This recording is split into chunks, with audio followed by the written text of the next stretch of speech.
por su sucesor, Sebastián Lerdo de Tejada. Pero la Iglesia a Sebastián Lerdo de Tejada le responde con una guerra religiosa.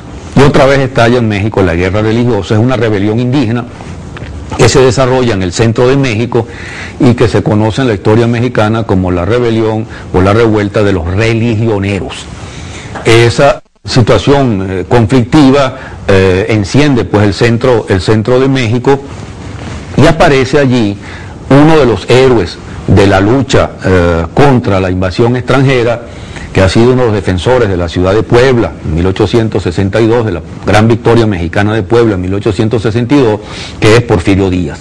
Porfirio Díaz, pues prestigioso general mexicano, se alía, que está buscando el poder fundamentalmente, no quiere otra cosa que el poder, se alía con los moderados, con los conservadores moderados, con los liberales moderados y con la Iglesia, derrota a Lerdo de Tejada y a partir de allí monta una dictadura que va a durar prácticamente 3 décadas, que comienza en 1876 y, salvo un pequeño paréntesis donde le cede el poder a Manuel González, se mantiene hasta 1911.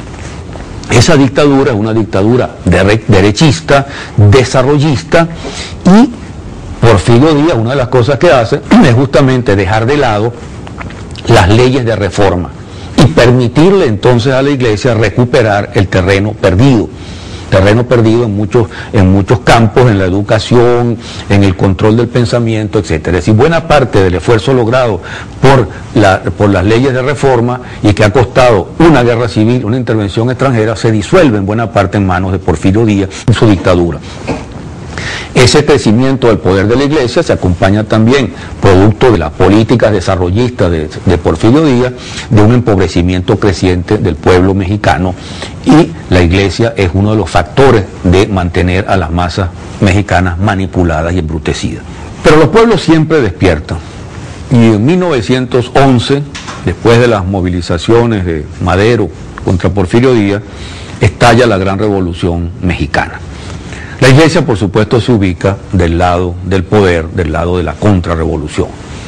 Yo no voy a contar aquí las peripecias de la Revolución Mexicana, lo que me interesa es destacar la relación entre el Estado y la Iglesia, y justamente en ese sentido ocurre un hecho fundamental en México.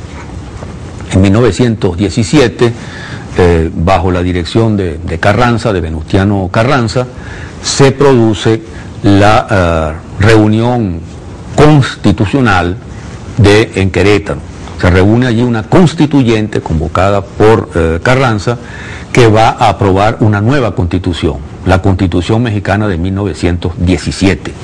Esta constitución, que viene justamente a perfeccionar o a profundizar la Constitución liberal de 1857, la Constitución de Juárez, constituye en su momento, en el momento de su aprobación, la constitución más avanzada del mundo. Y no hay que olvidar que decir esto justamente en 1917 es mostrar que la Constitución mexicana se adelanta mucho a la propia Revolución Rusa de 1917.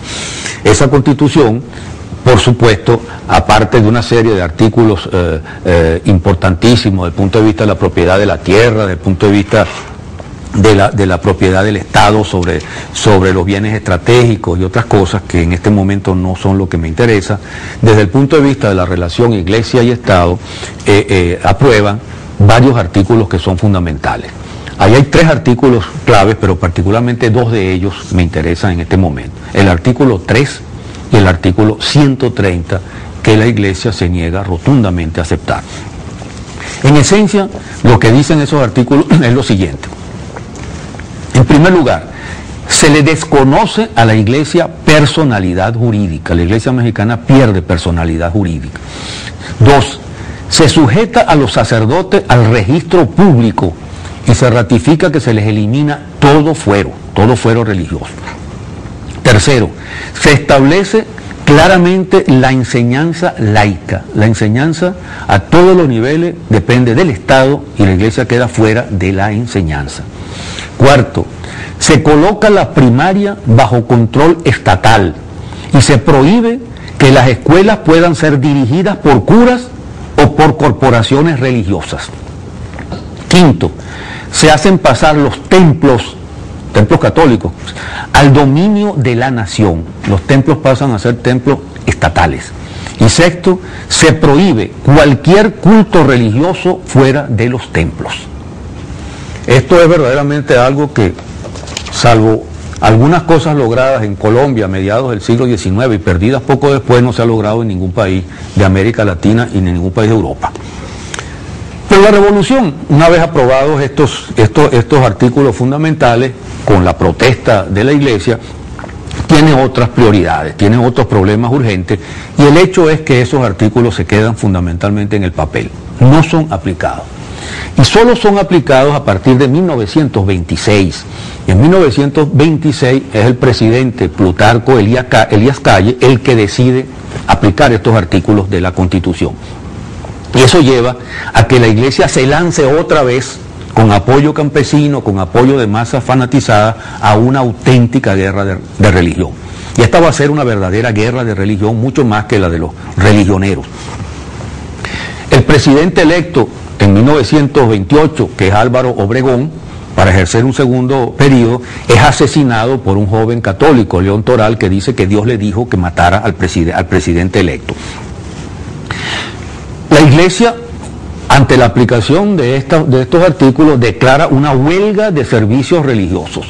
No más misas, no más confesiones, no más comuniones a un pueblo que es fundamentalmente religioso o católico. El gobierno reacciona tratando de hacer aplicar la ley y entonces estalla la violencia, alentada por obispos y alentada por curas. Masas campesinas fanatizadas se alzan contra el gobierno mexicano y estalla entonces lo que se llama la rebelión de los cristeros, porque esta vez, además de tener estandartes de la Virgen de Guadalupe, también tiene estandartes de Cristo Rey, que siempre es el Cristo de las derechas. Allí, con la participación de curas, de obispos, se da pues una lucha terrible que ensangrienta a México por varios años, y que finalmente solo se resuelve con un acuerdo que se consigue ya en tiempos del gobierno del presidente Lázaro Cárdenas.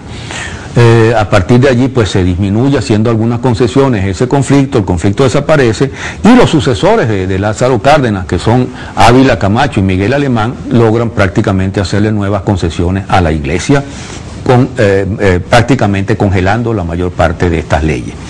Por cierto, los neoliberales de estas últimas décadas, de los 90 en México, le hicieron más y más concesiones a la Iglesia Católica, de modo que la Constitución de 1917 prácticamente ha dejado de existir y que la Iglesia mexicana ha recuperado una vez más buena parte del territorio perdido.